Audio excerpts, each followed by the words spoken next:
नारी शक्ती बंधन कायद्यावरून भारतात बरंच राजकारण तापलंय। त्यात सोनिया गांधींनी तर द हिंदूला भला मोठा लेख लिहून या प्रकरणाला फक्त राजकीय फायदा असं म्हटलंय।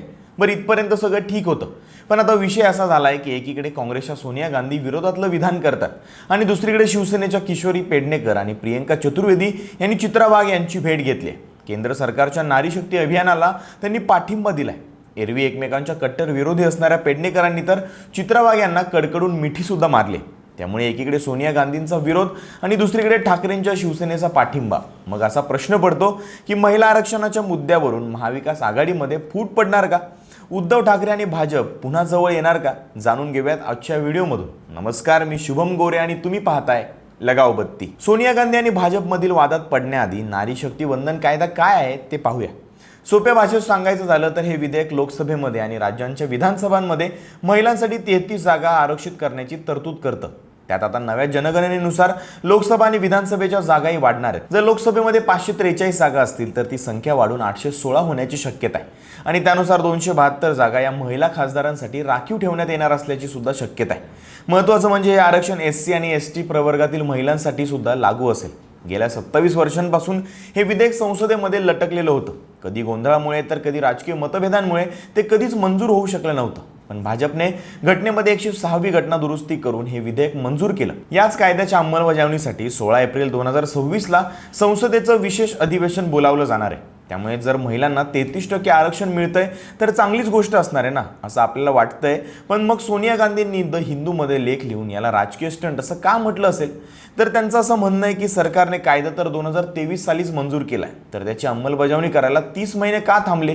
आणि त्यात एक मोठी अट सुद्धा टाकली की जोपर्यंत देशामध्ये नवीन जनगणना होत नाही आणि मतदारसंघाची पुनर्रचना होत नाही तोपर्यंत हे आरक्षण लागू होणार नाही। म्हणजे 2026 मध्ये नाहीच तर 2029च्या निवडणुकांमध्येच महिलांना याचा फायदा मिळणार आहे। मग सध्या एवढी मोठी घाई कशासाठी? तमिळनाडू आणि पश्चिम बंगालमध्ये निवडणुकींचा प्रचार जोमाने सुरू आहे। त्यात पण विशेष अधिवेशन घेऊन आत्ताच सगळ्या गोष्टी हा सगळा मत मिळवण्यासाठीचा केलेला स्टंट आहे असं एकंदरीतच सोनिया गांधी यांचं मत आहे। दिल्लीमध्ये सोनिया गांधी सरकारला घेरतायत, पण इकडे मुंबईमध्ये मात्र चित्र अगदी ट्विस्ट देणारं होतं। शिवसेना ठाकरे गटाच्या प्रियंका चतुर्वेदी आणि किशोरी पेडणेकर यांनी भाजपच्या चित्रा वाघ यांची भेट घेतली। ज्या किशोरी पेडणेकर आणि चित्रा वाघ यांच्यामध्ये नेहमीच वाकयुद्ध रंगत असायचं, त्यांनी एकमेकींना मिठी मारून या कायद्याचं स्वागत केलंय। भाजपने कायदा अंमलात आणायची तयारी दाखवून ठाकरे गटाची गोचीच केली आहे। म्हणजे बघा ना, जर महाविकास आघाडीने या विधेयकाला कडाडून विरोध केला तर महिलांच्या आरक्षणाला विरोध करणारा पक्ष असं म्हणून जनतेला आयतं कोलीतच मिळेल। त्यात भारताच्या एकूण मतदारांमध्ये महिलांचा टक्का हा जवळपास 48% आहे। त्यामुळे विरोध करणं हे परवडणारं नाहीये, पण सपोर्ट करायचा तर भाजपला पाठिंबा दिला असा मेसेज जाणार। त्यामुळे ठाकरे गट कात्रीत सापडला होता, पण तरीही त्यांनी पाठिंबा देऊन आपली विकेट वाचवायची ठरवली। बरं, हे पहिल्यांदाच घडतंय असं नाहीये। महाविकास आघाडीमध्ये अशा अनेक वेळा विचारांची ताटातूट झालेली आहे। सावरकर मुद्द्यावरती राहुल गांधी बोलले की ठाकरे गट लांब जातो। राम मंदिर मुद्द्यावरूनही काँग्रेस आणि शिवसेना उद्धव बाळासाहेब ठाकरे यांची मतं ही वेगळी होती। आणि आता महिला आरक्षणावरती सोनिया गांधी नकारात्मक बोलत असताना ठाकरे गटाच्या महिला नेत्यांनी भाजपच्या नेत्यांसोबत आनंद साजरा करणं हे काँग्रेसला नक्कीच झोंबणार आहे।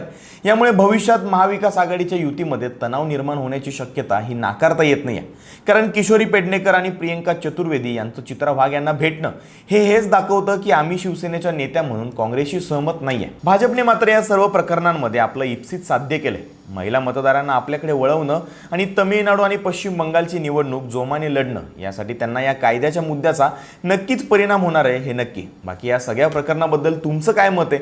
कमेंट्समध्ये नक्की सांगा आणि लगाव बत्ती यूट्यूब चॅनलला सबस्क्राईब करायला विसरू नका।